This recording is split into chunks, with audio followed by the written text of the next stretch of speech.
Assalamualaikum warahmatullahi wabarakatuh. Perkenalkan, nama saya Rifa Kurniawan dari jurusan Akuntansi Fakultas Ekonomi dan Bisnis Universitas Riau. Pada kesempatan kali ini saya akan menjelaskan hasil survei saya mengenai dampak pembelajaran secara daring terhadap pemahaman materi perkuliahan dalam masa pandemi COVID-19. Sebelum memasuki videonya, ada baiknya jika kalian menekan tombol subscribe terlebih dahulu dan juga menekan lonceng notifikasinya agar tidak ketinggalan video-video saya yang selanjutnya. Baiklah, untuk mempersingkat durasi, saya akan langsung masuk ke pembahasan kita kali ini mengenai hasil survei saya. Terdapat 13 pertanyaan yang terdiri dari 3 pertanyaan tentang identitas penjawab dan 10 pertanyaan tentang dampak pembelajaran secara daring terhadap pemahaman materi perkuliahan dalam masa pandemi COVID-19. Terdapat 30 orang penjawab yang telah mengisi kuesioner, yang mana salah seorang penjawab menjawab sebanyak 2 kali, sehingga terhitung menjadi 31 penjawab. Dari 31 penjawab, terdiri dari 19 orang yaitu laki-laki dan 12 orang terdiri dari perempuan. Pertanyaan ke-1 saya mengenai survei ini yaitu, apakah kamu menyukai pembelajaran secara daring? Dari 31 penjawab, sebanyak 5 orang menyukai pembelajaran secara daring ini. Sedangkan 15 orang tidak menyukai pembelajaran secara daring. Dan 11 orang lainnya mungkin menyukai pembelajaran secara daring. Di sini kita bisa melihat bahwa lebih banyak orang yang tidak menyukai pembelajaran secara daring. Selanjutnya pertanyaan kedua dari saya yaitu, jika diberi pilihan, apakah kamu lebih memilih pembelajaran secara daring atau tatap muka? Di sini kita bisa melihat dari pertanyaan tersebut, 1 orang yang memilih pembelajaran secara daring, 22 orang memilih pembelajaran secara tatap muka, dan 8 orang memilih pembelajaran secara campuran. Di sini kita bisa melihat bahwa orang lebih menginginkan pembelajaran secara tatap muka dibandingkan daring seperti sekarang ini. Selanjutnya pertanyaan ketiga, pembelajaran secara daring apakah lebih memudahkan atau menyulitkan kamu dalam memahami penjelasan dari guru atau dosen? Terdapat 2 orang yang menjawab bahwa pembelajaran secara daring memudahkannya dalam memahami penjelasan dari guru atau dosen. Dan 16 orang menjawab bahwa pembelajaran secara daring menyulitkannya dalam memahami penjelasan dari guru atau dosen.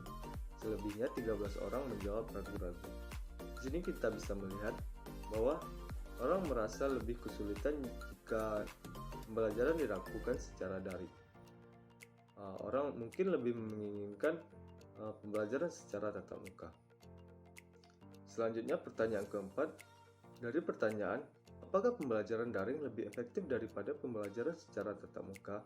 Sebanyak 4 orang menjawab iya, dan 24 orang menjawab tidak. Selebihnya 3 orang menjawab ragu-ragu. Di sini kita bisa melihat orang merasa lebih efektif jika kita melakukan pembelajaran secara tatap muka dibandingkan daring. Pertanyaan selanjutnya, kendala apa saja yang dialami pada saat pembelajaran secara daring?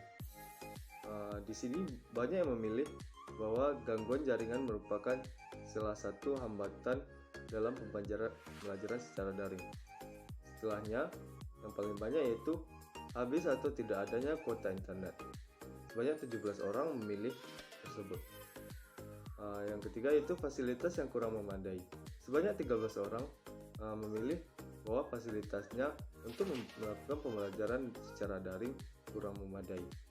Dan yang terakhir yaitu kendala lainnya sebanyak memilih 10 orang. Selanjutnya pertanyaan ke-6 yaitu, saya meminta pendapat dari penjawab apakah dia setuju pembelajaran secara daring ini diperpanjang. Dari 31 jawaban, terdapat 4 orang yang memilih setuju pembelajaran secara daring diperpanjang. Dan 19 orang memilih tidak setuju pembelajaran secara daring diperpanjang. Selebihnya yaitu 8 orang menjawab dia ragu-ragu apakah pembelajaran secara daring diperpanjang atau tidak. Di sini kita bisa melihat orang sangat menginginkan pembelajaran secara tatap muka karena sedikit orang yang menjawab bahwa pembelajaran secara daring lebih baik diperpanjang. Selanjutnya pertanyaan ke-7. Apakah pembelajaran secara daring memberikan kamu waktu luang lebih untuk melakukan aktivitas lain? Terdapat 28 orang yang menjawab bahwa pembelajaran secara daring memberikan waktu luang lebih untuk melakukan aktivitas lain. Dan 3 orang menjawab bahwa pembelajaran secara daring tidak memberikan waktu luang lebih untuk melakukan aktivitas lain. Di sini kita bisa melihat bahwa belajar secara daring memang akan memberikan waktu luang lebih pada mahasiswa atau siswa untuk melakukan aktivitas lain. Pertanyaan ke-8. Apakah pembelajaran secara daring lebih tepat untuk Anda daripada tatap muka? Dari 31 jawaban, terdapat 3 orang menjawab iya, 22 orang menjawab tidak, dan 6 orang menjawab mungkin pelajaran daring lebih tepat untuk dia daripada tatap muka. Pertanyaan ke-9 yaitu, seberapa efisien pembelajaran secara daring menurut pendapat Anda? Pada pertanyaan ini, saya melakukan pengukuran dari 1 sampai 5 seberapa efisien pembelajaran secara daring ini. Sebanyak 1 orang memilih 1, 2 yang memilih 2 yaitu 11 orang, yang memilih 3 sebanyak 14 orang, dan yang memilih 4 orang, serta yang memilih 5 1 orang. Di sini kita bisa melihat efisien pembelajaran daring menurut pendapat mereka lebih banyak pada pengukurannya 3. Selanjutnya pertanyaan terakhir atau pertanyaan ke-10 yaitu, apakah kamu menyukai sistem penilaian pada pembelajaran secara daring ini? Dari pertanyaan tersebut, sebanyak 31 penjawab, 11 orang menjawab suka, 7 orang menjawab tidak suka, dan 13 orang menjawab mungkin. Di sini kita bisa melihat lebih banyak orang yang menjawab suka dan mungkin tentang penilaian pada pembelajaran secara daring. Demikian hasil survei dari saya. Setelah melihat hasil survei ini, mungkin kita bisa menarik kesimpulan bahwa mahasiswa atau siswa lebih menyukai pembelajaran secara tatap muka dibandingkan daring.